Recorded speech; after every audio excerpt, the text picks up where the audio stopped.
Hello friends, welcome to my channel. आज हम बात करेंगे मुक्तिनाथ धाम के बारे में, जो मस्तांग ज़िले नेपाल में स्थित है। उसके बारे में हम विस्तार से बात करेंगे।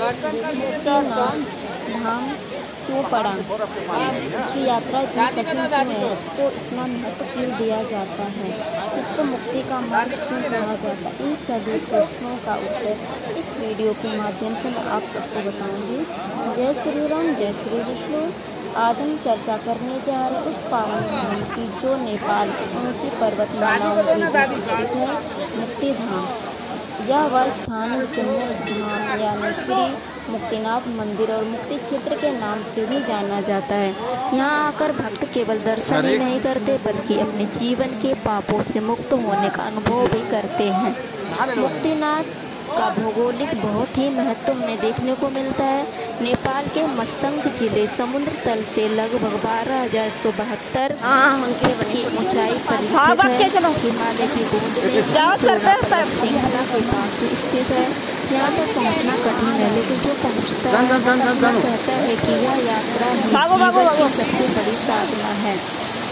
इसका धार्मिक महत्व है। मुक्तिनाथ धाम 108 दिव्य देशम में से एक है। यहाँ भगवान विष्णु श्री मुक्तिनाथ के रूप में विराजमान है।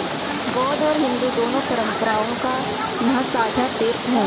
हिंदू मान्यता है कि यहाँ दर्शन करने से जन्म मरण के चक्र से मुक्ति मिलती है।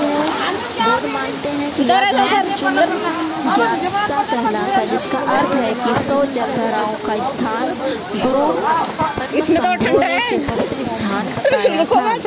मुक्तिनाथ की विशेषताएं हैं 108 जलधाराएं। मुक्ति मंदिर के पीछे 108 शंखाकार जलधाराएं। कहा जाता है छोटे छोटे धाराओं के नीचे स्नान करने से सभी पाप हमारे नष्ट हो जाते हैं। और 2 कुंड बने हुए हैं, एक लक्ष्मी कुंड है, एक सरस्वती कुंड है। इसमें हम 3 डुबकी लगाते हैं। फिर वस्त्र को चेंज करके हम विष्णु भगवान के दर्शन करने जाते हैं, ज्वालामाई का दर्शन करते हैं, पूजा पाठ करते हैं। वहाँ से जीने से स्थान इसलिए अद्भुत है क्योंकि यहाँ ज्वालामाई का मंदिर भी है, जो पत्थरों के बीच से जल, अग्नि और वायु तीनों तत्व एक साथ निकलते हैं। इसे शुद्ध पंच तत्व का संगम माना जाता है। शालिग्राम शिला मुक्ति क्षेत्र काली गंडकी नदी का उद्गम क्षेत्र है। यहाँ से मिलने वाली शालिग्राम शिला को विष्णु का प्रतीक माना जाता है। मुक्तिनाथ तक की यात्रा एक तपस्या है। पहले जो यात्री जाते थे उन्हें कई दिनों तक पैदल पर्वतारोहण करना पड़ता था। अब हवाई मार्ग और जीप रूट भी उपलब्ध हैं, लेकिन फिर भी यहाँ की यात्रा चुनौतीपूर्ण रहती है। कहा जाता है जिसे ईश्वर बुलाते हैं वही मुक्तिनाथ पहुँच पाता है।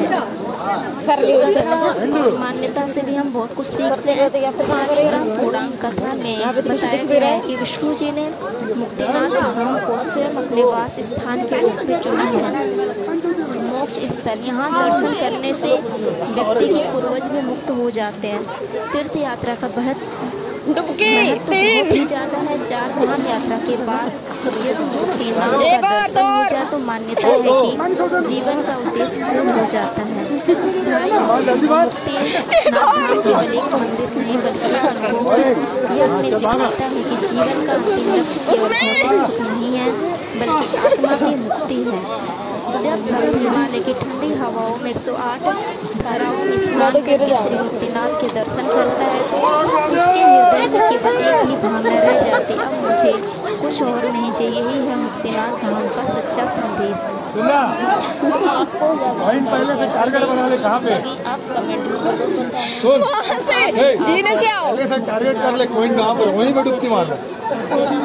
आप लोग के साथ आओ, आप लोग के साथ आओ, ठीक है? बहुत ही अच्छा लगा। यहाँ पे आना, यहीं पे डुबकी मार रहा हूँ, साथ साथ कोई नहीं उठा।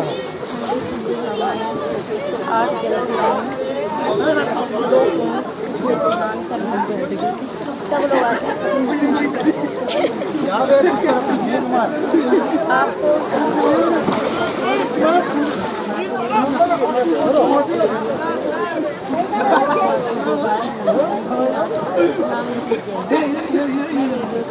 आज होना है ठंडे अपना ध्यान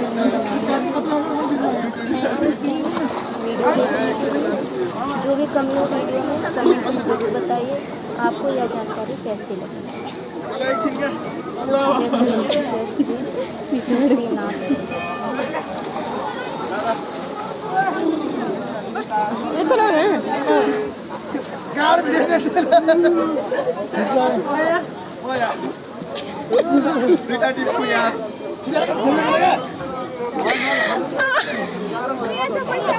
वीडियो बनाने में क्या